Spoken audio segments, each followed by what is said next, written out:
محمد محي الدين الصحفي من القاهرة. أستاذ محمد، الجانب المصري ربما يكون هو الأكثر فرحا في موضوع فتح معبر رفح من الطرفين، هذا سيخفف الضغط، سيدخل مساعدات، لكن أيضا الجانب المصري كان تحدث بأنه لا يريد التعامل في الطرف الآخر مع الإسرائيليين، بل يريد التعامل مع السلطة الفلسطينية. هذا الشرط هل تغير؟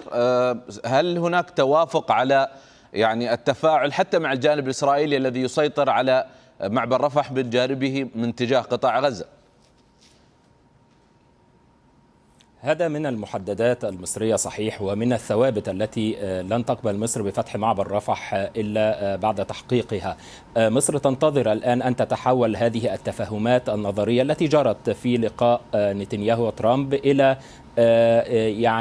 التزامات تنفيذية يتم تنفيذها والالتزام بها وفق هذه المحددات المصرية. أول هذه المحددات هو أن يكون فتح المعبر في الاتجاهين، وهنا نتحدث عن دخول وعودة الآلاف من الفلسطينيين الراغبين في العودة من مصر إلى قطاع غزة مرة أخرى. هناك الآلاف عالقين في مصر منذ بداية هذه الحرب. الأمر الآخر يتعلق بإغراق قطاع غزة بالمساعدات، خصوصا ما يتعلق بالبيوت المتنقلة وكذلك هذه المنازل المتنقلة التي تحدث عنها قبل أيام وزير الخارجية المصرية أن مصر تضغط في هذا الإطار لإدخال هذه البيوت إلى قطاع غزة، خصوصا مع الظروف الجوية القاسية وما أظهرته الخيام من ضعف أمام تحمل هذه الظروف الجوية القاسية التي تعرض لها قطاع غزة خلال الفترة الماضية.